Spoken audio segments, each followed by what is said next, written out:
चलिए, सबसे पहला सवाल आपके स्क्रीन पर है। कहा जा रहा है कि कौमी तालीमी पॉलिसी 2020 कोरियाई, जापानी, थाई, फ्रांसीसी, स्पेनी, पुर्तगीज और रूसी की बतौर डॉट डॉट पढ़ने की सिफारिश करती है। से लिसानी फार्मूला के हिस्से के, इजाफी जबानों के, पेशा वाराना कोर्सेज के, महारतों के फरोग के हिस्से के।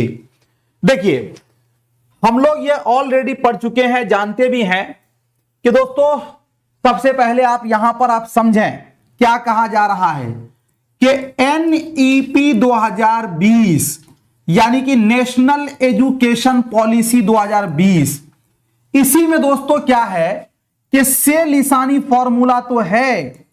से लिसानी फॉर्मूला में एक चीज ये कहा गया है कि जो पहली 3 जबानों में हमें तालीम देना है।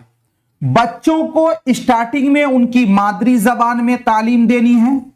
उसके बाद जब बच्चा जैसे जैसे थोड़ा सा बड़ा होगा उसको उसके इलाकाई जबान में तालीम देनी है, यानी कि हम कह सकते हैं रियासती जबान में तालीम देनी है। उसके बाद दोस्तों जैसे वो बड़ा होगा फिर हम उसको दूसरी जबान में तालीम देंगे। अब ये दूसरी जबान जो है अंग्रेजी भी हो सकता है, आपके लिए संस्कृत भी हो सकता है, आपके लिए अरबी भी हो सकता है, आपके लिए फारसी भी हो सकता है। लेकिन यहां पे ये कहा गया कि कोरियाई, जापानी, थाई, फ्रांसीसी, स्पेनी, पुर्तगीज और रूसी, ये सब दोस्तों दूसरे देश की जबान है, न कि अपने देश की जबान है। हां, अंग्रेजी के बारे में अगर बात करते हैं, अंग्रेजी है नहीं इसमें, क्योंकि अंग्रेजी जबान जो है ये इंटरनेशनल लैंग्वेज है। तो अंग्रेजी जबान सह राजकीय भाषा है, यानी जैसे हिंदी के साथ अंग्रेजी में भी गजट आता है। अगर अंग्रेजी रहता तब से लिसानी फॉर्मूला में आता, लेकिन चूंकि नहीं है तो ये दोस्तों तीनों में से किसी में नहीं आएगा, बल्कि ये इस बात की पेशेंगोई करता है कि हमें एक इजाफी जबान के तौर पर हम इसकी तालीम दे सकते हैं। ठीक है, तो आपका हो जाएगा इजाफी जबान। ऑप्शन नंबर बी वाला आपका क्या होगा, राइट हो जाएगा। ऑप्शन नंबर बी वाला राइट हो जाएगा। देखिए, से लिसानी फॉर्मूला का मतलब होता है त्रिभाषीय शिक्षण सूत्र, यानी 3 भाषाओं में शिक्षा। वो पहली जबान मादरी, दूसरी आपकी इलाकाई या रियासत, तीसरी जो है वो दूसरी जबान यानी कि मियारी जबान। ये है दोस्तों, तो ऑप्शन नंबर बी वाला आपका राइट हो जाएगा।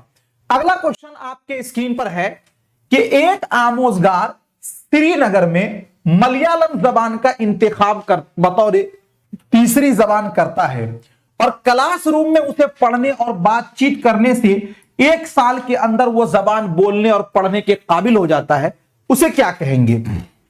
जबान की आमोजिश, जबान का हुसूल, जबान का इजाफा और मिनहाइजुल लिसान।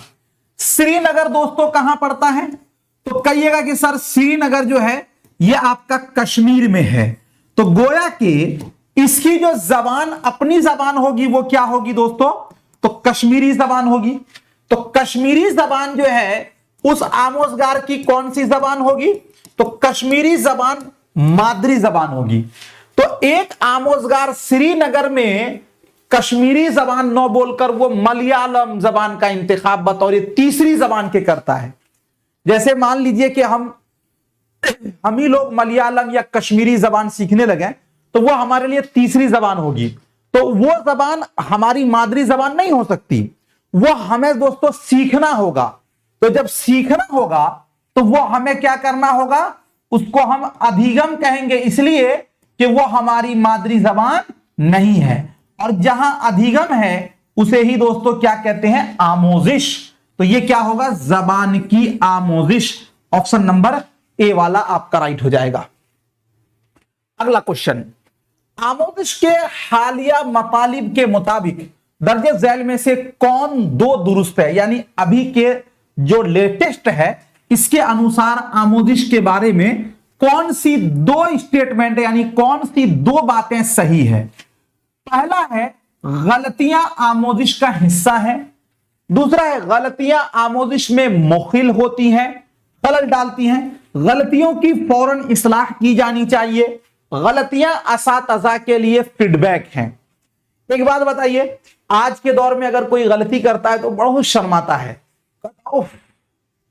लेकिन एक बात याद रखिए, अगर आप किसी चीज को सीख रहे हैं तो वो इस बात की दलील है कि आप गलती करेंगे, और अगर आप गलती कर रहे हैं तो इस बात की दलील है कि आप सीख रहे हैं। अगर आप गलती नहीं कर रहे तो गोया कि आप ऑलरेडी सीखे हुए हैं। तो दोस्तों, इसके अनुसार एक नंबर में गलतियां आमोजिश का हिस्सा है, ए वाला राइट है, और दूसरा है कि गलतियां असातिज़ा के लिए फीडबैक है। जब आप गलती करेंगे तभी ना आपको सिखाने वाले को पता चलेगा कि आपके अंदर यह कमी है, इसको दूर किया जाए। तो गोया के असातिज़ा के लिए यह फीडबैक है। तो ए और डी दोनों राइट है। कौन सा ऑप्शन राइट है? ए और डी। तो ए और डी देखिए कहां पर है, इसमें कहा जा रहा बा और जीम गलत, अलिफ और बा गलत, जीम और दाल गलत, बल्कि आपका अलिफ और दाल ये राइट होगा। तो ऑप्शन नंबर सी वाला जो है वो आपका राइट हो जाएगा। अगला क्वेश्चन है आपके स्क्रीन पर, कवायद की आमोजिश में अमलियाती मालूमात को डॉट डॉट कहा जाता है। जबान की आमोजिश के लिए किसी की गलतियों का तज्जिया, कवायद के कुल्लिये के अमल को समझना और उसका इतलाक करना, कवायद के कुल्लियों की आमोजिश और उनकी बाज़रसी, कवायद की किताब से यह समझना कि कवायद के कुल्लिये कैसे काम करते हैं। दोस्तों, इस क्वेश्चन को थोड़ा सा आपको दिक्कत होगा, लेकिन पहले हम कुछ चीजों को बता देते हैं ताकि आपको दिक्कत ना हो। देखिए, ध्यान दीजिए दोस्तों, कवायद की आमोजिश में अमलियाती मालूमात, अमलियाती मालूमात का मतलब यह है कि जैसे कोई चीज आप करते हैं, एनसीएफ 2005 यह कहता है कि लर्निंग बाय डूइंग, हमें करके सीखना है, यानी यह नहीं कि सिर्फ थ्योरी सीख लेना नहीं, हमें प्रैक्टिकल करना है। तो वही अमलियाती मालूमात कहा जा रहा है कि जब कवायद की आमोजिश करेंगे, कवायद आप सीखेंगे, तो अमलियाती मालूमात जो है यानी जिस पर आप प्रैक्टिस करेंगे उसको क्या कहा जाता है? पहला कहा जा रहा है कि इसमें देखिए, जबान की आमोजिश के लिए किसी की गलतियों का तज्जिया। कोई बच्चा सीख रहा है, उसकी जो तज्जिया है, तज्जिया का मतलब विश्लेषण, तो भाई विश्लेषण तो टीचर करेगा ना, लेकिन यहां अमलियाती मालूमात ये शिक्षक बच्चे के लिए है, और यहां पे कह रहा है कि गलतियों का तज्जिया ये टीचर, बच्चे का काम नहीं है, ये विश्लेषण टीचर करेगा। चलिए, ये तो ये कट जाएगा। कवायद के कुल्लिये, कवायद के कुल्लिये का मतलब ये हुआ कि जो कवायद के रूल है, रेगुलेशन है, जो उसके नियम है, उसके अमल को समझना और उसका इतलाक करना। मतलब यह हुआ कि कौन सा चीज कहां इस्तेमाल होगा और उसको कैसे इस्तेमाल करना, इस बात को जानना ही अमलियाती मालूमात है। अब देखिए, इसमें दो चीजें मैं आपको बता दूं। एक आदमी पढ़ रहा था और उसको टीचर ने पढ़ाया कि बाबू कसरत से है ना, कसरत करा करो, कसरत किया करो। चुनांचा उसने क्या किया कि भाई इसको से लिख दिया। एक बच्चे ने लिख दिया कसरत, ठीक है। तो अब चूंकि ये वाला जब से लिखेगा कसरत तो इसका माना होगा ज्यादा, और ये वाला कसरत लिखेगा तो इसका माना हुआ वर्जिश। तो जब तक आप इसके कुल्लिये को यानी इसके अमल को न समझेंगे और इसका इतलाक कि किससे क्या मुराद है, तब तक उसको आप कैसे प्रैक्टिस में लाएंगे। तो कवायद की आमोजिश में अमलियाती मालूमात को दोस्तों क्या कहा जाता है? कवायद के कुल्लिये के अमल को समझना और उसका इतलाक करना। जैसे मिसाल के तौर पर एक चीज और मैं आपको समझाता हूं। दोस्तों, आपने दो वर्ड सुना होगा। एक आपका लफ्ज हमेशा आपने सुना होगा इल्तिमास, है ना, और एक लफ्ज है गुजारिश, है ना। अब देखिए, बहुत सारे लोग ऐसे होंगे, हालांकि हम आपको यहां पर उर्दू नहीं, हम पेडागोजी ही पढ़ा रहे हैं, लेकिन दोनों का माना क्या है? नहीं बोलते हम आपसे इल्तिमास करते हैं या हम आपसे गुजारिश करते हैं कि आप मेरी इस गैर हाजिरी को माफ फरमाएं या मेरी छुट्टी को कबूल करें या फिर आप फला काम कर दें। देखिए, जब ये दोनों लफ्ज आप पढ़ेंगे तो इस दोनों का लगभग माना सेम है, लेकिन जब इसके अमल में जाएंगे तो याद रखिएगा, इल्तिमास जो है वो अपने हमजोलियों यानी कि अपने से बराबर लोगों के लिए इस्तेमाल है। लेकिन दोस्तों गुजारिश जो है वो अपने से बड़ों के लिए इस्तेमाल करना है, यानी जो आपसे ओहदा में बड़े हैं। जैसे आप उस्ताद से गुजारिश करेंगे, इल्तिमास नहीं करेंगे, लेकिन अपने साथी से इल्तिमास करेंगे, गुजारिश नहीं करेंगे। हाँ, गुजारिश कर दिए तो और उनकी शान में बढ़ोतरी हो जाएगी। तो ये दोनों का जब आप माना समझेंगे, इसका इतलाक समझेंगे, तभी ना आप अमल करेंगे। तो यही हुआ दोस्तों, कवायद के कुल्लिये के अमल को समझना, उसका इतलाक करना। तो ऑप्शन नंबर जो है बी वाला राइट हो जाएगा। साउंड ठीक है? साउंड ठीक है जी? चलिए अगला क्वेश्चन आपके स्क्रीन पर है। मुख्तसर कहानी या अफसाना होती है तौज़ीही तहरीर, तज्ज़ियाती तहरीर, बयानिया तहरीर और तकाबुली तहरीर। यानी जो मुख्तसर कहानी क्या होती है जी? देखिए, तौज़ीही तहरीर, तज्ज़ियाती तहरीर, तकाबुलाती तहरीर। पहले आप इसमें देख लीजिए कि क्या नहीं हो सकता।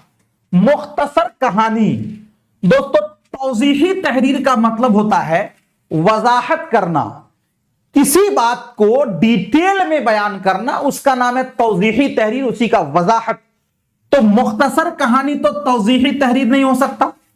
अच्छा, तज्ज़ियाती तहरीर का मतलब होता है विश्लेषण करना। विश्लेषण करने का मतलब है कि किसी के बारे में पूरे डिटेल में सारी चीजें जानना। क्रॉस वेरीफाई कहते हैं ना, उसी को तज्जिया कहते हैं। जैसे मान लीजिए कि हमने आप लोगों का देखा टेस्ट के बाद कि भाई गलती कहां हो रही है, उस नफ्स को पकड़ना, उसका नाम है तज्जिया। तो मुख्तसर कहानी यह भी नहीं हो सकता। तकाबुली तहरीर का मतलब यह हुआ कि दो आदमियों के दरमियान कंपेयर करना। जैसे मान लीजिए कोई ए है, कोई बी है, इस दोनों के दरमियान अगर हम कंपेयर कहते हैं, इसी को कहते हैं तकाबुली। तो ये मुख्तसर कहानी ये भी नहीं हो सकता। हां, लेकिन ये बयानिया तहरीर हो सकता है। तो इसीलिए दोस्तों इसका ऑप्शन नंबर सी वाला क्या होगा, आपका राइट हो जाएगा। चलिए अगला क्वेश्चन आपके स्क्रीन पर है कि 6 नंबर में कहा जा रहा है, जबान या मवाद के क्लासरूम में कसीर लिसानियात बतौर हिकमत अमली डॉट डॉट है। क्या कहा जा रहा है कि जबान या मवाद के क्लासरूम में कसीर लिसानियात बतौर हिकमत अमली, यानी यह कह सकते हैं कि बहुभाषिकता जो है ये आपको बतौर हिकमत अमली ये क्या होगा। दोस्तों हम लोग पढ़े हैं इसके बारे में कि कसीर लिसानियात में मतलब यह हुआ कि हमें इसमें बच्चों की मादरी जबान का सम्मान करना है, इज्जत करना है, उनको उनकी मादरी जबान में बोलने की आजादी देनी है, पूरा मौका देना है, हमें उससे रोकना नहीं है। तब कसीर लिसानियात बतौर हिकमत अमली आपका होगा। तो देखते हैं, मवाद या मौजू और जबान की तदरीस, आमोजिश के लिए आमोजगार की जबान का इस्तेमाल। पहला का मतलब यह हुआ कि हम बच्चों के मवाद या मौजू और इन जबान की तदरीस सिखाएं, और आमोजिश के लिए जब हम बच्चे को सिखाएं तो उसमें जो है हम क्या करते हैं दोस्तों, आमोजगारों की जबान का इस्तेमाल। आमोजगारों की जबान का इस्तेमाल यह हुआ कि हम बच्चों के यानी अधिगम कर्ता के मातृभाषा का हम क्या करें, प्रयोग करें। तो अभी आपने पढ़ा है कि कसीर लिसानियात वो है जिसमें हमें बच्चों के उनकी मातृभाषा का सम्मान करना। तो यानी कि हम मवाद या मौजू और जबान की तदरीस जब दें तो मातृभाषा का हम बच्चों का इस्तेमाल करें। पहला आपको सही लग रहा है। दूसरा देखिए, बहुत सी जबानों की आमोजिश जिसमें मादरी जबान, जदीद हिंदुस्तानी जबानें, क्लासिकी जबानें और एक गैर मुल्की जबान शामिल हो। देखिए मैंने आपको यह कहा है कि कसीर लिसानियात का कभी यह मतलब नहीं होता है जिसमें बहुत सारी जबानें सिखाई जाए, एक गैर मुल्की जबान हो, हिंदी हो, अंग्रेजी हो, फ्रेंच हो, सब हो, ये कोई जरूरी नहीं। कसीर लिसानियात यह है कि बच्चे जिस भी परिवेश में से आए उसको हम उनकी मातृभाषा में बोलने की आजादी दें। तो इसमें यह कहना कि जदीद हिंदुस्तानी जबानें भी हो, क्लासिकी जबान जैसे कि संस्कृत हो और एक गैर मुल्की, तब तो एक हमने एक कंडीशन लगा दिया, तो ये वाला आपका नहीं होगा। हत्तल इम्कान ज्यादा से ज्यादा जबानों की आमोजिश, देखिए हमको कसीर लिसानियात पूछा गया है, तो इसलिए ज्यादा से ज्यादा जबानों की आमोदिश ये भी कट जाएगा। बतौर जबान और मीडियम के मादरी जबान की आमोदिश, यानी ये उर्दू होना चाहिए। ये बतौर जबान आप उर्दू मीडियम की जबान सिखा रहे हैं, ये भी नहीं होगा, कोई भी मादरी जबान में हो सकता है। इसीलिए दोस्तों इसका जो है ऑप्शन नंबर ए वाला क्या हो जाएगा, आपका राइट हो जाएगा। चलिए यही है, पहले क्वेश्चन को समझें फिर आप आंसर दें। क्वेश्चन आप समझते नहीं है, आंसर पहले दे देते हो, फिर आप आंसर बदलते हैं, तो ये दिक्कत आपके लिए है। आप पहले समझें। क्वेश्चन बहुत अच्छे अच्छे हैं, और दोस्तों ध्यान दीजिएगा, पिछले वर्षों जो सवालात किए गए हैं इसी तरह के छोटे छोटे सवालात थे, आंसर भी छोटे छोटे लेकिन बड़े सटीक पूछे गए थे। तो चलिए 7वां नंबर क्वेश्चन है, आमोजगार लिखने के मुख्तलिफ मराहिल से गुजरता है, लिखने के इस अंदाजे नजर को क्या कहेंगे? पैदावारी अंदाजे नजर, अमलियाती अंदाजे नजर, इक्तिबास का इमला, निजी तहरीर।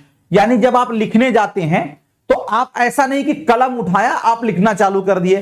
किसी भी चीज को जब आप लिखते हैं दोस्तों, तो सबसे पहले एक आप लेखा जोखा एक दिमाग में सोचते हैं, खाका तैयार करते हैं, फिर उसका मसौदा तैयार करते हैं, फिर उसको आप जब लिखते हैं तो फिर आप उसको देखते हैं, क्रॉस वेरीफाई करते हैं, एडिट करते हैं, फिर उसको आप दोबारा दोस्तों फाइनली लिखते हैं।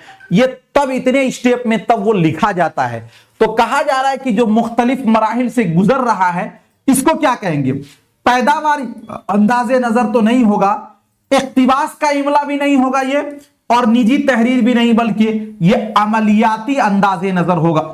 ऑप्शन नंबर बी वाला जो है वो आपका राइट हो जाएगा। अगला क्वेश्चन है, उस्ताद अपनी क्लास को 4-4 ग्रुप में बांटकर उन्हें मौजूआत पर काम करने और 3 माह के अंदर काम करके पूरी क्लास के सामने तहरीरी रिपोर्ट पेश करने के लिए कहता है। इस ग्रुप सरगर्मी को क्या कहेंगे? ग्रुप सरगर्मी, मफूजा काम, जबान का काम, प्रोजेक्ट। देखिए पहले इस क्वेश्चन को आप समझें, उसके बाद आंसर दें तो ज्यादा बेहतर होगा। कह रहा है कि उस्ताद अपनी क्लास को 4-4 ग्रुप में बांट देता है, यानी क्लास में मान लीजिए कि 40 बच्चे हैं, 10-10 बच्चे करके 4 ग्रुप में क्लास को बांट दिया, और उनको सभी को एक मौजूआत, एक टिप्स देता है, एक मौजू देता है कि इस पर आप काम करिए, लेकिन उसके लिए एक मुद्दत देता है कि 3 माह के अंदर इस काम को आपको पूरी करना है, उसके बाद एक रिपोर्ट आपको पेश करना। मान लीजिए ना कि आप ही को दे दिया जाए कि आपके अपने बस्ती का पूरे का आपको क्या करना है, सर्वे करना है, लेकिन 3 माह के अंदर उसको पेश कर देना है आपको, तो यह क्या होगा? ग्रुप में सरगर्मी या मफूजा काम, जबान का काम, प्रोजेक्ट।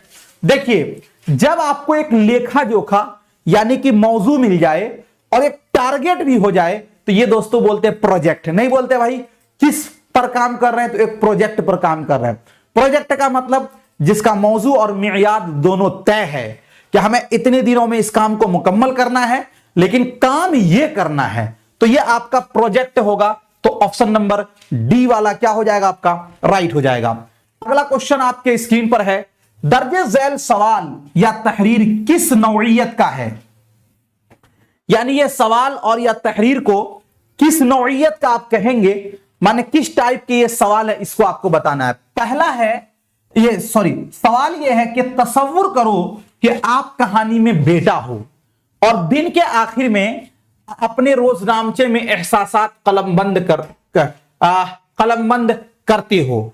दोस्तों क्या कहा गया है कि आप ये करें कि कहानी में आप बेटा हो और दिन के आखिर में अपने रोजनामचे एहसासात कलमबंद करते हो। इसको क्या कहेंगे? तौज़ीही तहरीर, इदराजी तहरीर, खुदनविश्त सवानिह तहरीर और तख्लीकी तहरीर। देखिए सबसे पहले यहां पर एक चीज आप समझिए, तख्लीकी तहरीर उस तहरीर को कहते हैं कि जिस तहरीर में आप आजादाना तौर पर अपनी बात पेश करते हैं, जिसमें आप अपने ख्यालात, अपने जज्बात पेश करते हैं। यहां तो ऐसा कुछ है नहीं कि आप अपने अनुभव को शेयर कीजिए, तो यह आपका कट जाएगा।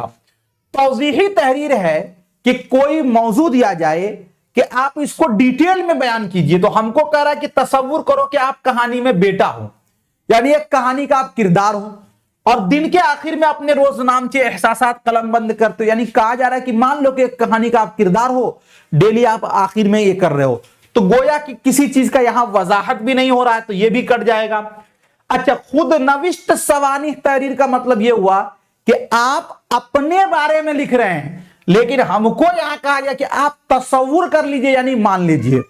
सपोज दैट आपको यह कहा जाए कि मान लीजिए कि आप एक दिन के लिए किसी गांव के प्रधान बन गए और उस दिन आपको रात में पूरे दिन का लेखा जोखा लिखना है, इसी टाइप का यह भी है। तो दोस्तों ऐसी तहरीर को कहेंगे इदराजी तहरीर। क्या कहेंगे? इदराजी तहरीर। क्या कहेंगे? इदराजी तहरीर। ऑप्शन नंबर जो है बी वाला आपका राइट हो जाएगा। अगला क्वेश्चन आपके स्क्रीन पर है कि शायरी की तदरीस आमोजिश का अहम मकसद है। यानी जब आपको एक तो होता है साहित्य, साहित्य को कहते हैं अदब, और शायरी यानी कि दोस्तों जहां पर आपको कविताएं गद्यांश पढ़ाया जाता है, तो उसका मकसद क्या होता है? उसका उद्देश्य महफूज होना और तहसीन करना। शायरी करने के फन की आमोजिश, जबान की आमोजिश, लफ्जियात और कवायद की आमोजिश। देखिए, अगर यह कहें कि हम शायरी इसलिए पढ़ा रहे हैं कि बच्चे को लफ्जियात और कवायद, तो देखिए कवायद का रूल भी जो है ना शेरो शायरी में जाके टूट जाता है। कहीं कहीं पर दोस्तों वजन बैठाने में उस रूल को फॉलो नहीं किया जा सकता, तो कवायद के लिए शायरी की तालीम नहीं दी जाती है। अगर कहते हैं जबान की आमोजिश, तो देखिए जबान का मतलब हुआ बातचीत करना, यह बातचीत से होता है न कि शायरी से, तो यह भी आपका कट जाएगा। लेकिन शेरो शायरी कब होता है? कहा जाता है कि अरे महफिल में गुनूदगी छा गई है, महफिल में जमा हुआ नहीं है, कुछ शेरो शायरी हो जाए, दिल को सुकून तशफ़ी मिलती है। तो गोया के महफूज होना और तहसीन करना, खुश करना, यही इसका ये होता है मकसद। ऑप्शन नंबर ए वाला आपका राइट हो जाएगा। शायरी करने के फन की आमोजिश के लिए शायरी की तदरीस नहीं होती है। ऑप्शन ए वाला आपका राइट होगा। अगला क्वेश्चन है, तवक्को की जाती है कि जबान की क्लास में आमोजगार जबान से और जबान पर काम करेंगे।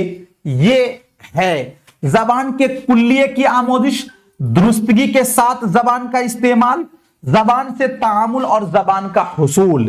दोस्तों इसमें क्या कहा गया आपको? यह कहा जा रहा है कि तवक्को की जाती है, यानी उम्मीद की जाती है कि जबान की क्लास में यानी भाषा के कक्षा में आमोजगार यानी अधिगम करता जबान से यानी भाषा से जबान पर काम करेंगे। मतलब यह है कि भाषा के क्लास में बच्चे ज्यादा से ज्यादा भाषा का प्रयोग करेंगे। अरे देखिए ना, क्वेश्चन लिखा तो हुआ ही है, आमोजगार जबान से जबान पर यानी कि भाषा के कक्षा में भाषा पर काम करेंगे। तो भाई साहब तवक्को का मतलब उम्मीद, भाषा के कक्षा में भाषा पर काम करना। मैंने कहा कि भाषा यानी जबान कहते हैं इंसान अपने ख्यालात, अपने जज्बात को दूसरों तक पहुंचाता है, दूसरे के ख्यालात, दूसरे के जज्बात को जब समझता है, इसके जो बीच का माध्यम है उसी को कहते हैं जबान, उसी को कहते हैं भाषा। तो गोया के कम्युनिकेशन, तरसील या दोस्तों आप उसको कह सकते हैं संप्रेषण का जो माध्यम है उसको कहते हैं भाषा। तो गोया के भाषा नाम ही है इस्तेमाल करने का, बोलने का। तो गोया सिर्फ बोलने से ही भाषा नहीं होगा बल्कि दूसरों की बातों को समझने का। तो गोया के जबान की क्लास में आमोजगार जबान से जबान पर काम करेंगे। तो यहां पर दोस्तों ये कब होगा? जब ज्यादा से ज्यादा बातचीत होगी, और इसी बातचीत को कहते हैं दोस्तों अंतःक्रिया। समझिएगा बात, इसी को क्या कहते हैं? अंतःक्रिया। और इसी अंतःक्रिया को कहा जाता है तामुल, यानी कि बातचीत करना। इसी अंतःक्रिया को क्या कहते हैं दोस्तों? तामुल, यानी कि बातचीत करना ना। तो गोया के जबान के कुल्लिये के आमोज गलत, दुरुस्तगी के साथ जबान का इस्तेमाल या जबान से तामुल।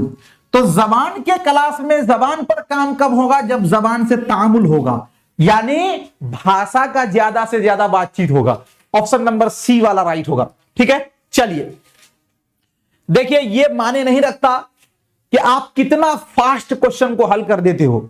यह माने रखता है कि आपने क्वेश्चन को किस लेवल से समझा और उसके जड़ तक पहुंचने की आप कोशिश करते हैं कि या नहीं। यह बहुत जरूरी है दोस्तों।